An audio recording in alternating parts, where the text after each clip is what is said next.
আমরা কালকে শুনলাম, আমি কালকে বাইরে ছিলাম, তা কালকে রাতে ফিরে শুনলাম যে কৃষ্ণনগরের এরকম উইদাউট নোটিশে তাদের কোনো ইনফরমেশন না দিয়েই যে কৃষ্ণনগর পৌরসভায় বিভিন্ন এলাকায় যে অবৈধভাবে ভাঙা হয়েছে, আমি মনে করি যেটা নোটিশ ছাড়া বা তাদের সময় না দিয়ে অবৈধভাবে ভাঙা হয়েছে, রাতের অন্ধকারে ভাঙা হয়েছে, যেটা তাদের দোকানের মধ্যে দোকান ভর্তি যে মাল, যে জিনিসপত্র, সেগুলি সরানোর সুযোগ দেওয়া হয়নি। অর্থাৎ 2 মিনিট 5 মিনিট যে সময় দেওয়া হয়নি, জোরপূর্বক তাদেরকে ভেঙে দেওয়া হচ্ছে। আমাদের বক্তব্য হচ্ছে, এই যে পৌরসভা যেটা করছে, তাদের মুখ্যমন্ত্রী আজকে এই পৌরসভা তৃণমূল পরিচালিত, তার মুখ্যমন্ত্রী হচ্ছে আজকে আমাদের মুখ্যমন্ত্রী মমতা ব্যানার্জি। তিনি বলেছেন যে 1 মাস কোনো ভাঙা হবে না। শুধু তাই নয়, যাদের দোকান ভাঙা হবে তাদেরকে পুনর্বাসনের জন্য তাদেরকে ব্যবস্থা করা হবে। তাহলে আজকে যে মুখ্যমন্ত্রী যে বার্তা দিচ্ছে সাধারণ দোকানদারদের, ফুটপাতের ব্যবসায়ীদের জন্য, আর তার অধস্তন যারা আছে এই পৌরসভার চেয়ারম্যান থেকে শুরু করে, তারা কিন্তু তাদের বাইপাস করে এরাই একটা আইন তৈরি করছে।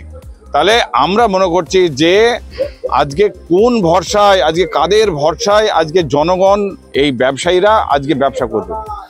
আমরা এই যে অবৈধ যে ভাঙচুর হয়েছে, আমরা তার জন্যে আজকে আমি পরিদর্শনে এসেছি, বিভিন্ন জনের সঙ্গে কথা বলে বুঝলাম যে যেটা করেছে সেটা অন্যায় করছে, গরিব করছে। এবং শুধু নয়, হাজার হাজার মানুষের আজকে রুটি রোজগার বন্ধ হয়েছে, তাদেরকে করে খাওয়ার জায়গা বন্ধ হয়েছে। এর অতীতেও আমরা দেখেছিলাম যে দোকানদারগুলো তুলে দিয়ে সেখানে প্রমোটিং করা হয়েছে এই কৃষ্ণনগর পৌরসভা থেকে। তাহলে আজকে এই দোকানদারগুলি যদি তুলে দেওয়া হয়, তাহলে ওগুলোর সঙ্গে একই আইনের আওতায় আসা উচিত বলে আমরা মনে করছি। সকলের ক্ষেত্রে একই আইন হবে, সকলের ক্ষেত্রে একই আইন হবে, এটাই আমাদের দাবি। শুধু তাই নয়, আমরা এদের সঙ্গে থাকব এবং বৃহত্তর আন্দোলনে যাব, যাতে এতে রুটি রোজগার ব্যবস্থা করতে হবে। বিকল্প তাদেরকে ব্যবসার জায়গা করে দিতে হবে, তবেই যেন এই পৌরসভা থেকে হকারদের উচ্ছেদ করার চিন্তা ভাবনা করা হয়।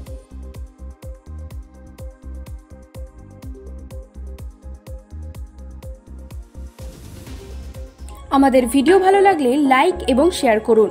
কমেন্ট সেকশনে গিয়ে জানান আপনাদের মতামত। আরও ভিডিও পেতে আমাদের চ্যানেল সাবস্ক্রাইব করুন এবং প্রতি মুহূর্তে খবরের আপডেট পেতে প্রেস করুন বেল আইকন।